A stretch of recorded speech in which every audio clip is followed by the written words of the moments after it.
Bonjour à tous, je me présente, Catherine Lié, directrice du secteur Nancy-Lunéville. Merci d'être présent aujourd'hui pour assister à notre webinaire sur le carbone. On entend de plus en plus parler de carbone, de réduction des émissions, de crédit carbone, beaucoup de concepts qui ne sont pas toujours clairs car ils ne sont pas simples. Nous voulons avec ce webinaire répondre à des questions que vous pouvez avoir sur ces problématiques. Hélène Pouzet, coordinatrice du conseil technique. Bonjour. Et Thomas Salagna, conseiller d'entreprise, Bonjour. Vont vous présenter en quoi consiste une stratégie carbone. Avec des exemples concrets, ils nous montreront les bénéfices que peut avoir une stratégie carbone bien construite pour vos exploitations. Et nous vous présenterons bien sûr comment Serre France ADO peut vous accompagner dans cette démarche.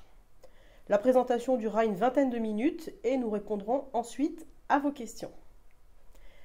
Hélène, Thomas, entrons dans le vif du sujet. Qu'est-ce qu'une stratégie carbone en agriculture? Oui, alors, avant de commencer, je vous propose un rappel sur le contexte de ces démarches. La France mène une stratégie nationale bas carbone, qu'on appelle SNBC, introduite par la loi de transition énergétique pour la croissance verte en 2015.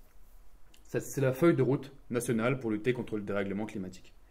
Cette loi donne des orientations pour mettre en œuvre la transition vers une économie bas carbone, circulaire et durable. Elle définit donc une trajectoire de réduction des émissions de gaz à effet de serre jusqu'à 2050 et fixe des objectifs à court et moyen terme. Deux grandes ambitions, atteindre la neutralité carbone à l'horizon 2050 et réduire l'empreinte carbone de la consommation des Français. Ok. Et est-ce que tous les secteurs d'activité sont concernés par cette loi? Oui, bien sûr, tous les secteurs sont concernés, même si certains le sont plus que d'autres. On le voit sur le schéma, et avec les statistiques des émissions de gaz à effet de serre en France, le secteur de l'agriculture est le deuxième secteur le plus émetteur de gaz à effet de serre.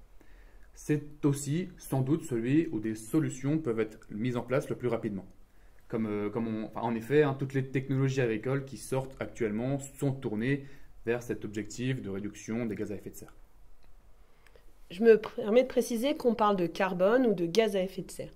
Le dioxyde de carbone n'est pas le seul gaz concerné, mais c'est le gaz de référence et en quelque sorte l'étalon pour mesurer les émissions.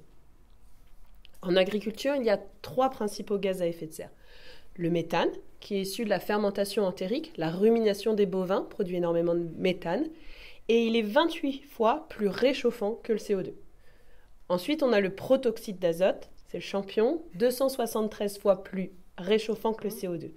Il est surtout lié à la fertilisation, à la production d'azote qu'on va utiliser pour nos cultures. Et le CO2, il est relativement faible en termes de pourcentage par rapport aux deux autres. Il va être lié à la combustion de GNR pour les tracteurs notamment. Si l'on revient à la stratégie carbone, est-ce qu'il s'agit juste de réduire ses émissions? Quel est l'objectif de mener une stratégie carbone sur l'exploitation? Donc, réfléchir à une stratégie carbone sur votre exploitation, ça allait bien au-delà des quantités de carbone produites. Donc, certes, on va essayer de tendre vers une réduction des gaz à effet de serre, mais c'est bien une approche systémique que l'on va engager. On va donc regarder votre exploitation dans son ensemble, et cela va forcément avoir une incidence sur d'autres postes de l'exploitation. Les charges, le temps de travail, les techniques de travail par exemple.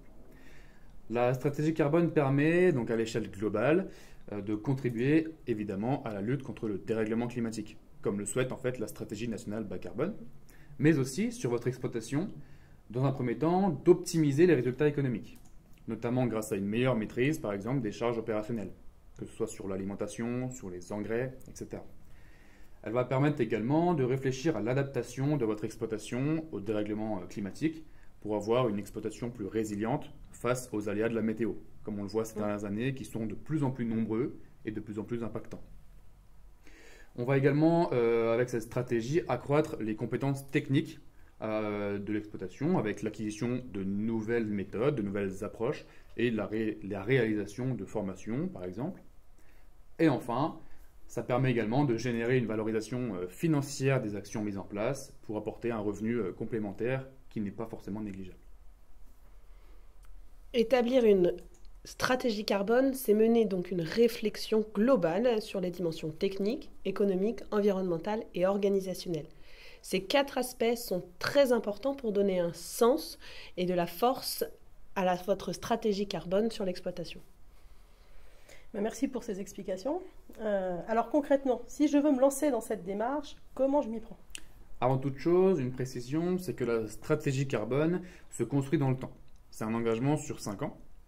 Et donc lors de ces 5 ans, il va y avoir en fait 5 grandes étapes. La première, c'est le diagnostic, qu'on appelle aussi bilan carbone. Suite à ce diagnostic, la deuxième étape découle, c'est la construction du plan carbone, avec la mise en place du coup d'un plan d'action. La troisième étape, comme vous le pensez, c'est la mise en place de ces actions, avec, si besoin, une formation à la suite et un suivi de cette mise en place. Et enfin, au terme de ces 5 ans, on va réaliser un bilan de la stratégie dans le but de réduire les émissions de gaz à effet de serre. Les conseillers Serre France ADO vous accompagnent bien sûr tout au long de ce parcours. Démarrons avec la première étape, le diagnostic ou bilan carbone.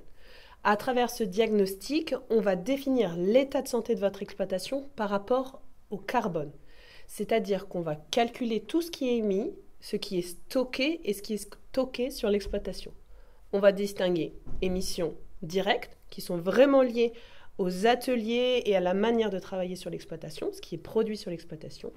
Les émissions indirectes provenant de l'extérieur, ça va être les achats d'aliments, les engrais, le carburant et le stockage carbone. Le stockage carbone, c'est la capacité de l'exploitation, dans ses sols notamment, à stocker du carbone, à emprisonner du carbone.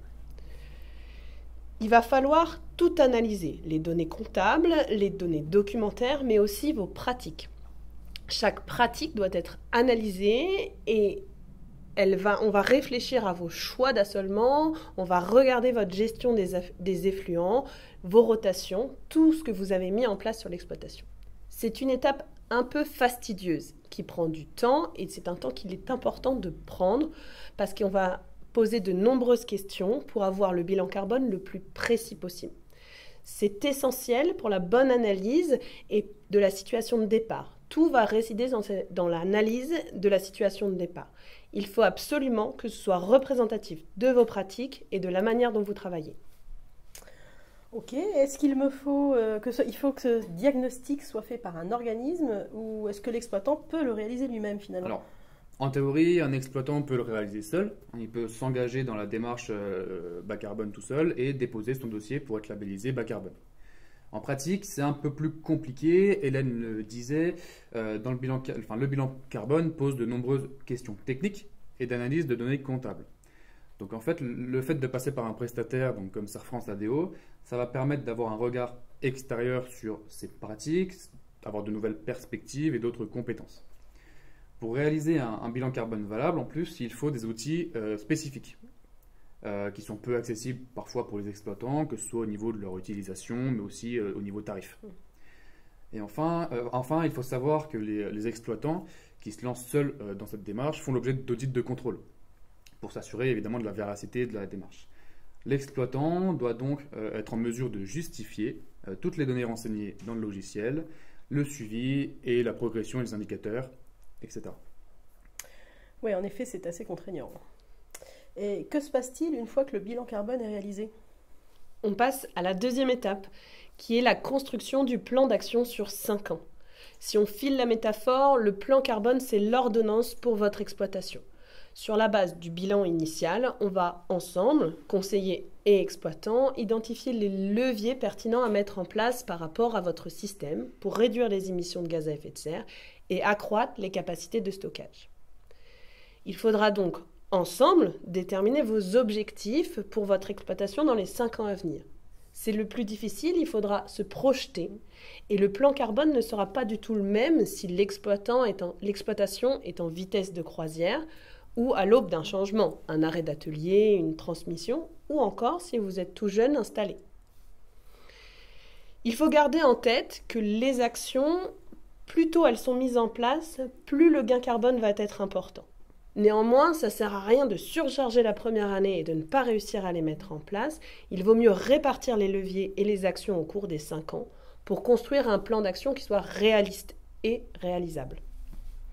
Très bien. Est-ce que vous pouvez me donner quelques exemples d'actions qu'on peut mettre en œuvre? Alors oui, donc parmi les leviers qu'on va dire très généralistes et qu'on retrouve le plus souvent dans le but de réduire les émissions de gaz à effet de serre, on va pouvoir citer dans un premier temps la gestion du troupeau, avec Par exemple, la réduction de l'âge au vélage, limitant ainsi les périodes improductives des animaux dans le but de réduire les émissions de méthane.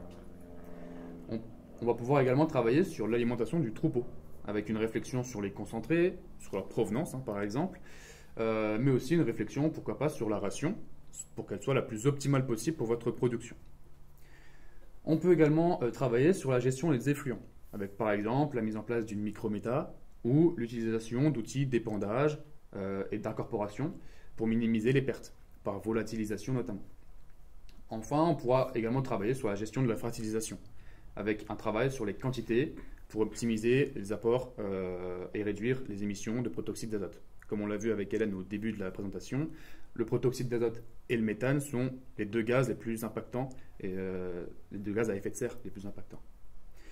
Enfin, on va également pouvoir réaliser un travail sur les techniques culturelles, avec par exemple l'assolement qu'on va pouvoir faire évoluer, la mise en place de couverts, des techniques de semis différentes qui vont pouvoir être mises en place, et tout ça va avoir un impact sur les émissions de gaz à effet de serre. A contrario, dans le but d'augmenter le stockage de carbone, on va pouvoir agir sur différents leviers liés à la gestion des surfaces, avec notamment la mise en place d'éléments de biodiversité tels que des haies, des prairies permanentes ou des prairies temporaires dans la rotation. Ah oui, donc finalement on peut agir sur le troupeau, sur le choix des cultures et même sur des machines. Une fois qu'on a notre plan d'action défini, finalement on n'a plus qu'à suivre le guide. En principe, oui. D'accord. Une fois qu'on a réalisé son plan d'action, on passe à l'étape 3, la mise en action, et l'étape 4 qui va être le suivi par le conseiller et éventuellement des formations pour l'exploitant. Une fois le plan d'action co-construit, c'est à vous, exploitants, de travailler pour mettre en place ces leviers.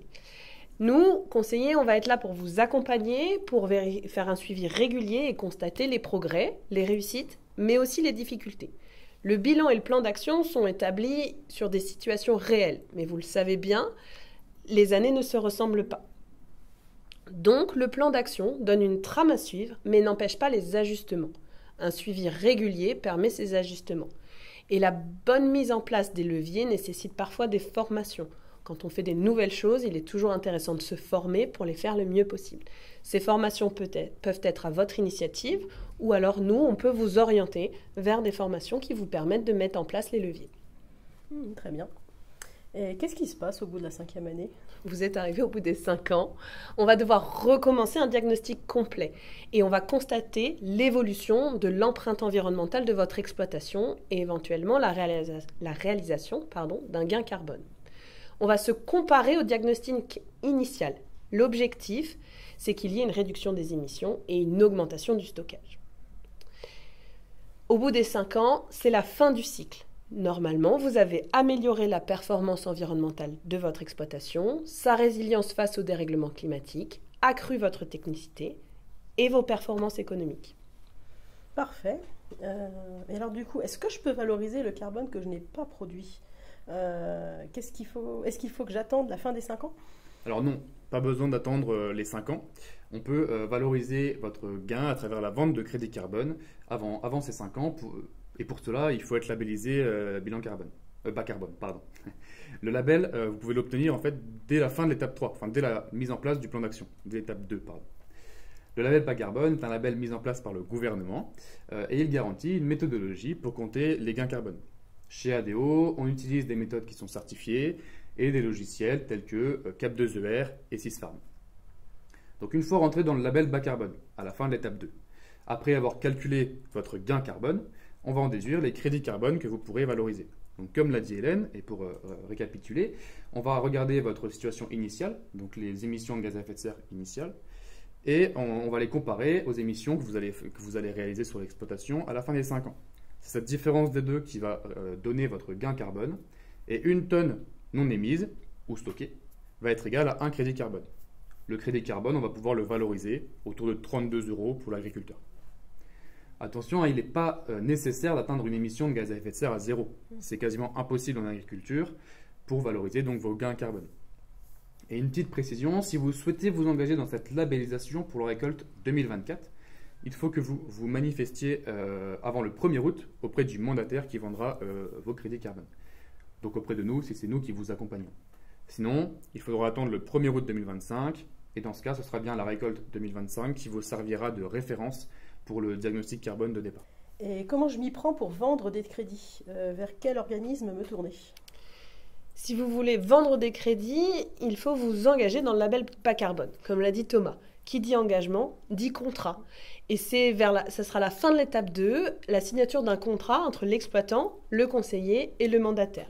Le mandataire, c'est un organisme qui va faire l'intermédiaire entre les acheteurs volontaires de crédit carbone, souvent des entreprises, et les agriculteurs qui, eux, ont généré un gain carbone. Une fois le contrat signé, chacun a des devoirs. L'exploitant, de mettre en place le plan carbone le mieux possible, le conseiller, d'accompagner l'exploitant et de veiller à la bonne application des leviers, et le mandataire, de vous payer. C'est bon à savoir, en effet. Alors, si je souhaite me lancer avec ADO, comment ça va se passer? Est-ce que vous auriez des exemples pour que ce soit encore plus concret? J'allais te le proposer. Donc, on va prendre un premier exemple, une exploitation céréalière en grande culture. On est sur une exploitation de 212 hectares avec uniquement des cultures de vente. Sur cette exploitation, comme vous pouvez le voir sur la diapositive, nous avons du déstockage qui est dû à des cultures à cycle court et à une exportation systématique des pailles. Cela donne une empreinte totale de 729 tonnes équivalent CO2. Le plan d'action qu'on a construit avec l'exploitant vise à mettre en place un couvert systématique entre les cultures, à ajouter de la luzerne dans l'assolement, à modifier les techniques de semis et surtout, pour cette exploitation, à réduire de manière importante la fertilisation minérale qui est très génératrice de gaz à effet de serre. Vous voyez les chiffres du bilan et scénario, en fait, au bout des 5 ans, on arrive à une empreinte carbone qui a été réduite de 170 tonnes équivalent CO2. Si tout se passe bien pour l'exploitant et qu'il suit sans problème son plan qu'on a défini ensemble, il peut espérer un gain de 27 000 € au bout des 5 ans. Ah oui, très bien. Est-ce que tu aurais éventuellement un deuxième exemple pour de l'élevage? Oui, tout à fait. Sur ce second exemple, c'est une exploitation de 167 hectares de SAU, dont 20% est consacré au maïs qui va servir à nourrir les animaux. Et le reste, c'est de la prairie permanente. Sur l'exploitation, on a un troupeau laitier et un troupeau allaitant. Vous pouvez le constater dans les chiffres, nous avons des quantités d'émissions beaucoup plus importantes que pour l'exemple précédent sur les cultures. C'est normal, il y a la rumination des bovins, ce qu'on disait au début, la libération de méthane. Donc on est sur des chiffres normaux. Par contre, et contrairement à l'exemple précédent, on observe du stockage de carbone et non du déstockage. Ça, c'est lié à la part très importante de prairies naturelles dans l'assolement de cette exploitation. L'herbe est un très bon stockeur de carbone. On obtient une empreinte totale de 1776 tonnes équivalent CO2 au départ. Le plan d'action sur l'exploitation vise à réduire la fertilisation des prairies, à réduire le taux de renouvellement des vaches pour essayer de descendre à 33% et de diminuer la part de maïs dans la ration, donc dans l'assolement et donc dans la ration pour les vaches laitières et les vaches allaitantes. Cela permet d'obtenir un scénario bilan avec une empreinte carbone réduite de 298 tonnes équivalent CO2. Là aussi, ce gain est lié aux capacités de l'exploitant à atteindre les objectifs. Et en espérant, par exemple, qu'il n'y ait pas de problème sanitaire sur le troupeau et que les animaux se fassent bien à leur nouvelle ration. L'exploitant peut espérer un gain de 47 000 € au bout des 5 ans. Ces chiffres peuvent paraître importants et intéressants. Ils doivent toutefois être mis en perspective avec le coût des changements nécessaires pour atteindre la réduction carbone. En effet, les changements peuvent entraîner une perte de productivité et une baisse de rendement momentanée. Notamment au niveau des animaux, on va voir un changement de ration peut entraîner quelques difficultés dans la productivité. Donc le plan carbone, quand on l'établit, on regarde cette incidence économique positive ou négative des leviers pour vraiment avoir une vision globale de l'incidence du changement. Et encore une fois, c'est pour ça que c'est qu'on construit ensemble et qu'on va regarder énormément de choses, on va vous poser énormément de questions pour ne rien oublier et que notre plan carbone soit le plus juste possible et le plus facile ou possible à mettre en place sur votre exploitation. Eh ben, parfait. Merci à tous les deux pour ces explications. Alors si je tente un résumé, la stratégie carbone repose sur 5 étapes clés qui démarrent par un diagnostic ou bilan carbone. Il permet d'établir un plan d'action sur 5 ans. Je peux démarrer la vente de crédit carbone dès le début de ma démarche, une fois le label bas carbone obtenu. Et au-delà des revenus complémentaires possibles, la démarche bas carbone permet plus globalement de m'interroger sur mes pratiques pour les optimiser d'un point de vue économique, organisationnel, technique et bien sûr environnemental, ce qui reste le but initial. Hein. Oui. Pour le réaliser, l'appui de conseillers spécialisés semble incontournable. Je vous propose de passer maintenant à la partie questions-réponses. Est-ce qu'il y a des aides pour financer mon bilan carbone? Oui, donc en effet, il existe des dispositifs pour financer le bilan carbone et on a par exemple le diagnostic climat de l'ADEME, donc qui va permettre de financer des journées de conseils et de diagnostic. Et donc le bilan carbone et le plan carbone peuvent rentrer dans ce financement. On avait un deuxième dispositif qui s'est arrêté au 30 juin, donc mis en place par la région, qui s'appelait la MAEC Transition des pratiques, et qui permettait également de financer une partie de votre stratégie carbone. Donc c'est pour vous dire, même s'il s'est arrêté, que de manière régulière, de nouveaux dispositifs sont mis en place pour financer ce genre de diagnostic. Et donc si tel est le cas, nous ne manquerons pas de vous informer. Au bout de 5 ans, est-ce que le gain financier des 32 eurotonnes de CO2 non produite se poursuit? Alors non, au bout des 5 ans, vous êtes payé pour l'intégralité du gain carbone que vous avez généré, mais ça s'arrête. Et par contre, il est tout à fait possible pour l'exploitant de repartir dans un cycle, de refaire un diagnostic, un plan carbone et de réengager des nouvelles actions, ça ne peut pas être les mêmes que celles déjà engagées, pour réduire encore son émission et son empreinte carbone. Et là, on peut à nouveau re-signer un label bas carbone et se refaire financer d'une certaine manière les gains carbone. Ok, merci. Quand est-ce que je serai payé de mes gains carbone? Question importante. Oui, c'est important. Donc effectivement, vous allez être payé, tout est inscrit dans le contrat et dans 90% des cas, les contrats sont faits de telle façon que vous avez un premier versement en année 3 et le dernier versement en année 5 au sol. Ce qui permet en fait de d'échelonner les paiements et de réajuster aux besoins sur ce que vous avez réellement gagné en termes de carbone et donc avoir le paiement le plus juste possible pour l'exploitant. Ok. Il faut faire le bilan carbone avant le 1er août 2024. Pourquoi? Ah, il faut peut-être préciser ce point-là. Alors, il ne faut pas avoir fait le bilan carbone avant le 1er août. Il faut s'être engagé auprès des mandataires pour dire qu'en tant qu'exploitant, vous voulez vous engager dans un label bas carbone. Ça, c'est les mandataires qui demandent ça parce que eux, leur travail aux mandataires, c'est aussi d'aller chercher des entreprises qui vont vous acheter les crédits carbone. Donc en fait, ça leur permet au 1er août de savoir qu'il y a X centaines d'exploitations, qu'une exploitation céréalière ou laitière, en moyenne, c'est un gain équivalent à X tonnes d'équivalent CO2. Donc eux, ça leur permet derrière d'aller chercher le financement pour vos gains.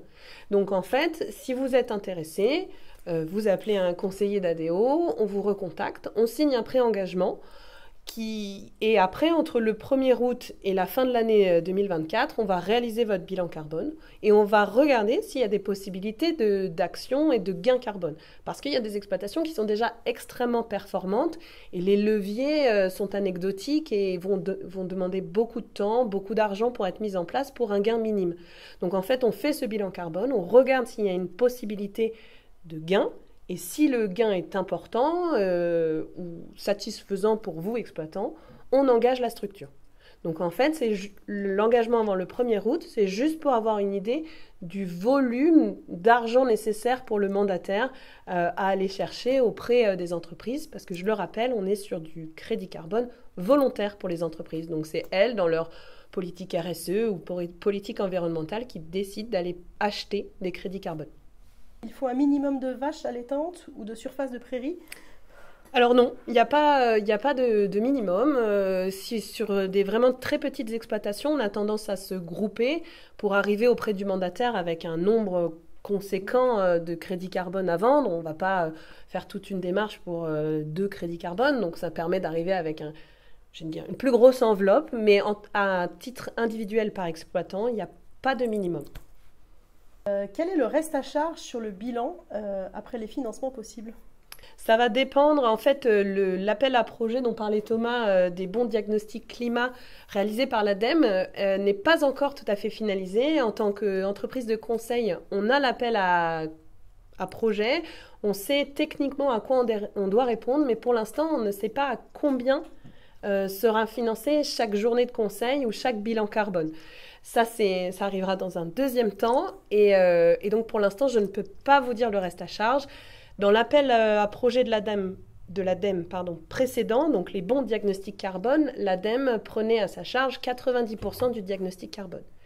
Et là, sur les bons diagnostics climat, c'est une enveloppe de 23 millions d'euros à dépenser entre le 11 septembre et le 31 décembre 2024.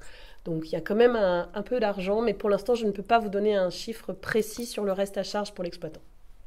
Mais on ne manquera pas de communiquer via nos newsletters et via les réseaux sociaux sur ce reste à charge dès qu'on le connaîtra. Merci à tous pour votre présence et vos questions ce matin avec nous. Nos conseillers agricoles sont à votre disposition si vous souhaitez échanger avec eux sur vos projets en lien avec le carbone ou dans tout autre domaine, bien sûr. J'en profite pour vous indiquer que nous avons commencé à travailler sur le programme de la rentrée et il s'annonce riche avec de nombreuses nouveautés, formations, prestations et évidemment des webinaires. Donc rendez-vous à la rentrée pour découvrir notre programme. D'ici là, très bel été et belle moisson. Merci. Merci, bonne journée.